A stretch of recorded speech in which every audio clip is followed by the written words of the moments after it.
새벽기도에 나오신 여러분들을 주님의 이름으로 환영하고 축복합니다. 함께 샘물의 기도로 기도하도록 하겠습니다. 마음 모아 샘물의 기도를 하나님께 드리겠습니다. 먼저 우리의 믿음을 고백합니다. 내게 능력 주신 자 안에서 내가 모든 것을 할 수 있느니라. 아멘. 우리 믿음을 허락하시고 일상의 주인 되신 하나님을 찬양합니다. 매일매일의 삶이 믿음의 발걸음 되게 하시고 염려와 고난 앞에서도 굳건한 믿음으로 잘 이겨내어 승리하게 하소서.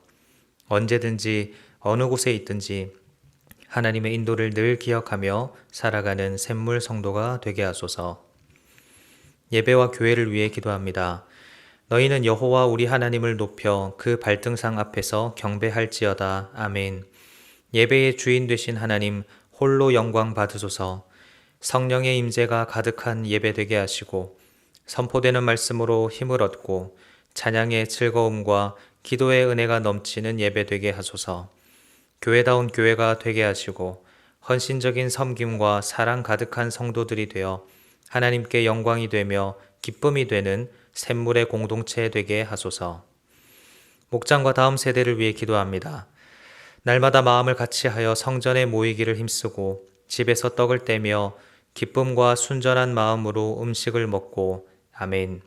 각 목장을 축복해 주시고 섬기는 즐거움과 나눔의 감동이 있게 하소서. 특히 사람을 남기는 일에 귀한 정성 들이는 목장 되게 하시고 섬기는 목자들이 성령 충만하여 기도의 일꾼이 되게 하소서. 샘물 플래싱을 통해 우리 자녀들이 예배를 사모하게 하시고 세상을 향하여 담대하게 나아가며 선한 영향력을 주는 귀한 샘물의 자녀들이 되게 하소서. 교역자들과 선교사들을 위해 기도합니다. 이 복음은 천하 만민에게 전파된 바요. 나 바울은 이 복음의 일꾼이 되었노라. 아멘. 교회를 위해 헌신하는 교역자들을 지켜주시고 그들의 가정과 사역 가운데 큰 은혜를 부어주소서. 말씀의 은혜와 기도의 능력과 사랑으로 성도와 교회를 섬기게 하소서. 복음의 현장에서 예수 십자가를 외치고 헌신하는 선교사님을 축복해 주시고 육체의 건강과 영적 강건함을 허락하소서. 믿음의 동력자들 허락해 주셔서 하나님 나라를 잘 세워가며 가는 곳곳마다 그리스도의 향기 나타내게 하소서.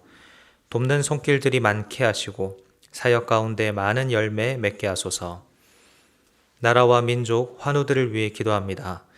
시온아, 여호와는 영원히 다스리시고 내 하나님은 대대로 통치하시리로다. 할렐루야. 아멘. 만물을 다스리시는 하나님, 코로나로부터 지키시고 모든 상황이 잘 마무리되어 어서 빨리 회복되게 하시고 여러 어려운 형편에 있는 성도들을 기억하시고 위로하사 다시 힘을 내게 하시옵소서.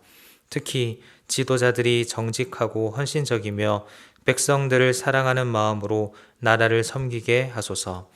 육신이 아픈 자들을 위로하여 주시고 치료의 광선으로 회복되어 이전보다 더 건강하게 하소서. 함께 돕는 가족들을 위로하시어 지치지 않게 하시고 굳건한 믿음으로 모든 과정들을 잘 견디도록 하여 주소서. 오늘도 우리를 사랑하시고 함께 하시는 하나님을 찬양합니다. 예수님 이름으로 기도드립니다. 아멘. 오늘 우리에게 주시는 하나님의 말씀은 창세기 12장 1절에서 9절까지의 말씀입니다. 저와 여러분이 교독해서 읽도록 하겠습니다.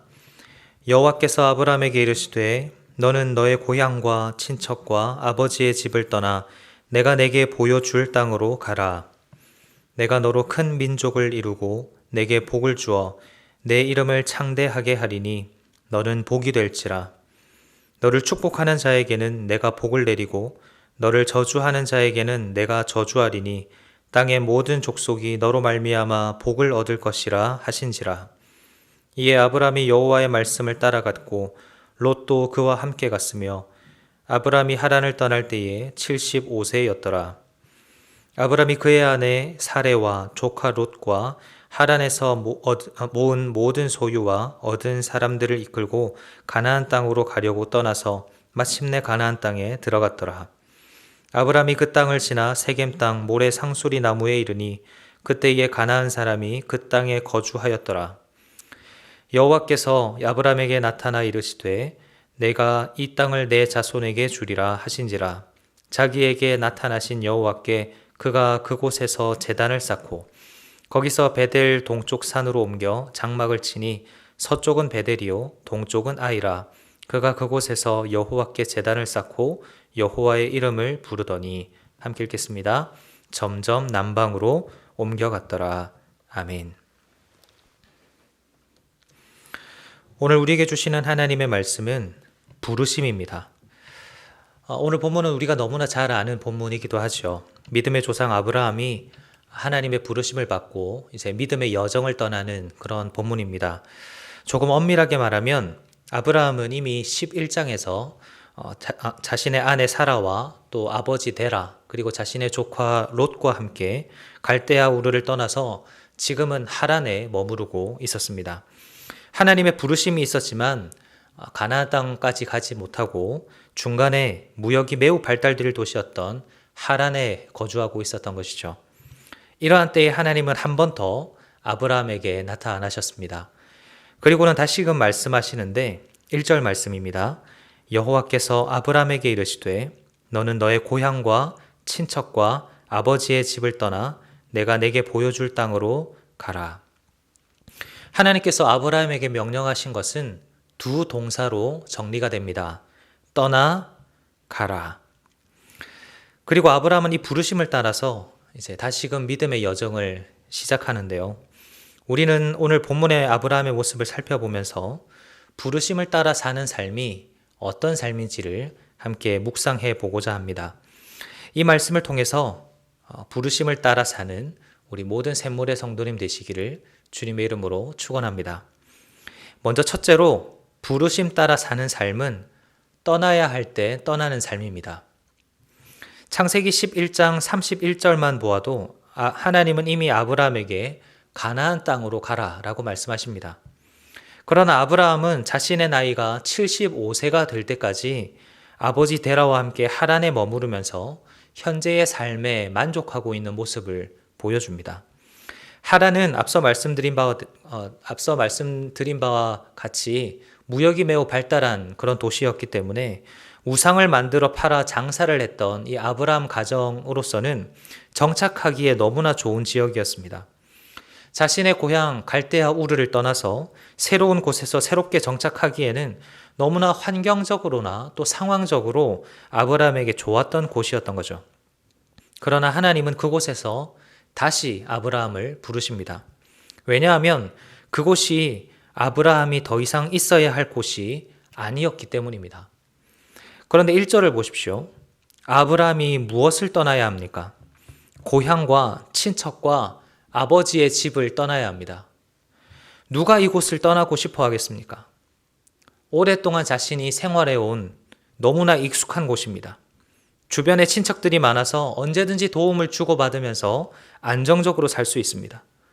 자신의 보호자요, 또 자신의 가장이 되는 아버지도 계시기 때문에 너무나 평안한 삶을 살아갈 수가 있었던 거죠. 그러나 하나님은 그곳을 떠나라고 하십니다. 왜냐하면 그곳은 더 이상 아브라함이 살아갈 곳이 아니었기 때문입니다. 그곳은 하나님을 온전히 섬길 수 없는 우상이 가득한 곳이었기 때문에 하나님은 아브라함에게 떠나라고 말씀하십니다. 이제는 떠나야 할 때였습니다. 하나님의 부르심 따라 가나안 땅으로 나아가야 할 때가 찾아온 것입니다. 가나안 땅에서 하나님만을 섬기면서 믿음의 가문을 그리고 더 나아가서 하나님 나라를 이루어가야 할 사명이 있었기 때문에 그래서 하나님은 아브라함을 하란에 남겨두시지 않으시고 가나안 땅으로 부르십니다. 우리의 삶에는 때로는 인내하고 또 견디고 또 버텨야 할 때가 있습니다. 그러나 때로는 이처럼 결단하며 떠나야 할 때가 있습니다. 그곳이 죄의 유혹이 있거나 성도의 품위에 어울리지 않는 자리이기 때문에 그럴 수도 있고 또는 이제 또 다른 사명을 위해서 떠나야 할 때도 있습니다. 그것이 무엇이든지 우리에게는 우리가 머물러 있는 곳을 떠나야 할 때가 있습니다. 우리가 사는 지역, 우리가 일하는 직장, 자녀가 다니는 학교 등등 너무나 나에게 익숙하고 편하고 좋은 곳이지만 그곳이 나에게 더 이상 유익한 곳이 아니라면, 더 나아가 그곳이 나에게 유혹거리가 된다면, 아니면 또 다른 사명이 우리를 기다리고 있다면 우리는 그 때를 놓치지 않아야 합니다. 모든 것에는 다 때가 있습니다. 떠나야 할 때가 있다면 떠나야 합니다. 만약 아브라함이 죄의 유혹이 있었지만 그 익숙함이 편해서 떠나지 않았다면, 또는 자신을 향한 하나님의 사명이 분명히 있었다는 것을 알았음에도 현재에 안주해서 떠나지 않았다면, 그래서 그 떠나야 할 때를 놓쳐버렸다면 과연 믿음의 조상이 될 수 있었을까요? 하나님께서 우리를 부르신다는 확신이 든다면 그때가 떠나야 할 때임을 믿고 떠나야 합니다. 익숙함보다, 편리함보다 우리를 부르시는 하나님의 음성에 더 귀 기울이는 우리의 삶이 되기를 주님의 이름으로 축원합니다. 둘째로, 부르심 따라 사는 삶은 약속을 기대하는 삶입니다. 하나님의 부르심 뒤에는 언제나 하나님의 약속이 있습니다. 본문 2절입니다.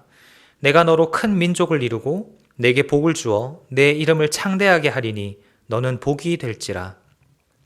하나님의 부르심 앞에 순종해서 먼 길을 떠나는 아브라함에게 하나님은 너무나 귀한 약속을 주십니다.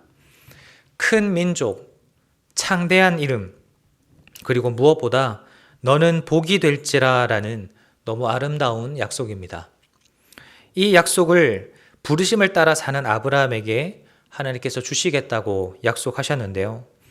만약 여러분께서 이 약속을 받으셨다면 어떤 기분이 드실 것 같으십니까?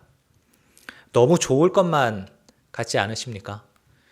그러나 사실 곰곰이 생각해 보면 아브라함의 입장에서는 마냥 좋아할 만한 상황이 아닙니다.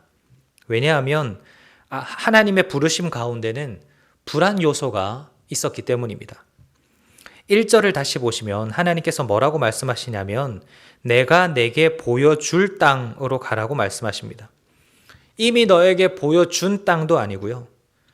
하나님께서 이미 우리에게 가르쳐 주신 그 길이 아니라 아직은 너에게 보여주지 않았지만 곧 내가 너에게 보여줄 그 땅으로 가라라고 말씀하시는 것입니다. 그렇다면 아브라함의 입장에서는 어떤 마음이 들까요? 하나님의 말씀이기 때문에 마냥 든든하고 힘이 났을까요? 아닙니다. 많이 불안했을 겁니다. 왜냐하면 지금 아브라함은 홀몸이 아니기 때문입니다. 5절을 보면 아브라함과 함께하고 있는 사람들이 정말 많습니다. 아내 사라와 조카 롯과 또 하란에 머물고 있으면서 얻었던 수많은 종들과 또 재산들이 있습니다. 그런데 아무런 계획 없이 또는 아무런 보장 없이 그냥 무작정 떠나라는 것은 사실 우리의 상식으로는 쉽게 이해되지 않는 부분입니다. 그런데 하나님의 부르심 앞에 아브라함은 순종하죠. 왜냐하면 아브라함에게는 두려움보다 기대감이 더 컸기 때문입니다. 하나님께서 나를 통해 행하실 그 일들에 대한 기대감이 더 컸기 때문입니다. 물 위를 걷는 자라는 찬양에도 이런 가사가 있습니다. 주님 나를 부르시니 두려움 없이 배에서 나아가리라. 이 찬양의 배경은 마태복음 14장에 나오는 베드로가 물 위를 걷는 장면입니다. 밤 사경, 그 칠흑 같은 어둠 속에 그렇게 심한 풍랑이 찾아왔을 때 그런 가운데서도 예수님이 오라 하시니 베드로는 두려움을 이겨내고 기대감을 가지고 물 위를 걸어갑니다. 물론 금방 다시 두려움에 사로잡혀서 물 가운데 빠지기는 합니다만 하나님의 약속을 기대하며 내가 선 자리에서 한 걸음 더 나아가는 삶, 그것이 부르심을 따라 사는 삶입니다.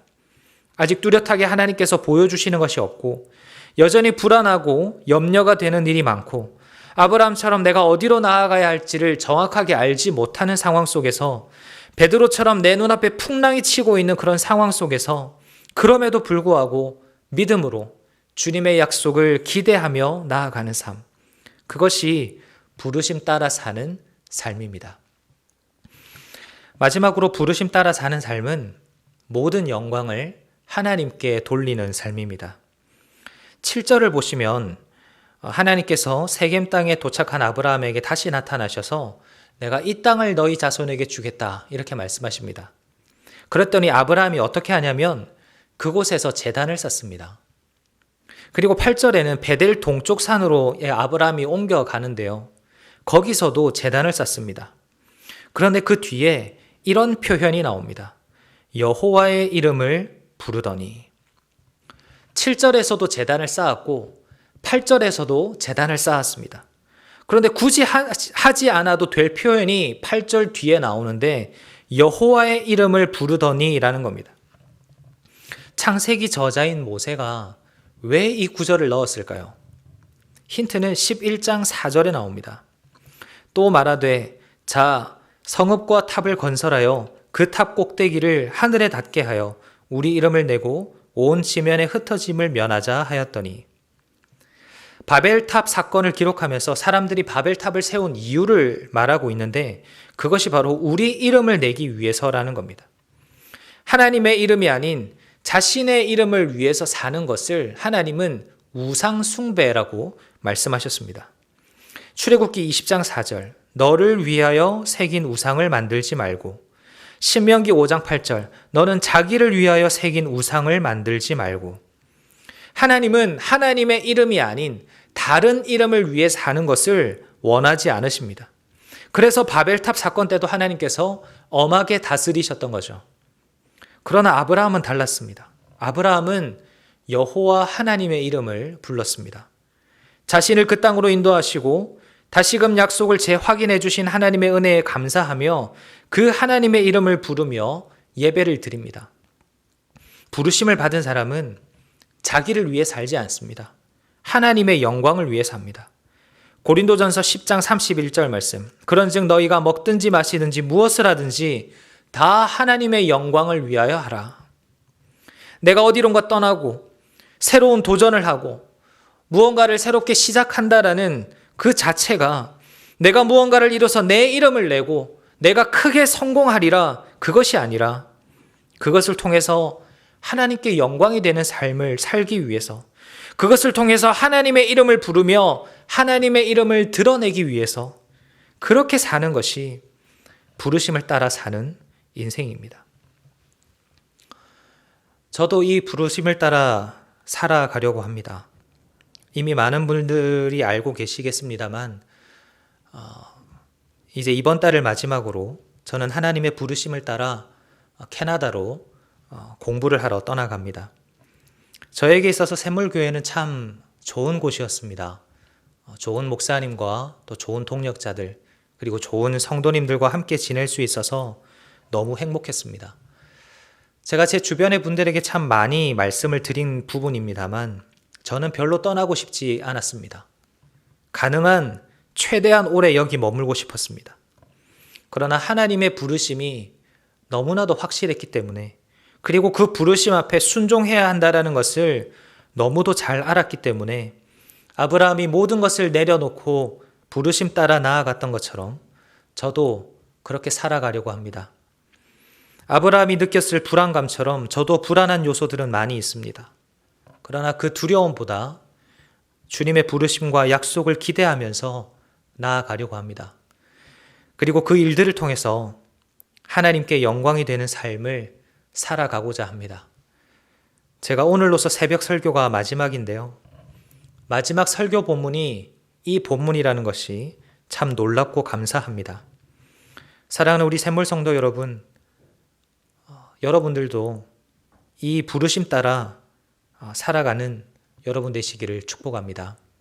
그곳이 어디든, 내가 살고 있는 삶의 터전이든 직장이든 아니면 학교든 무엇이든 하나님께서 부르시는 곳이 있다면 주저하지 말고 기대하는 마음으로 나아가시기를 바랍니다.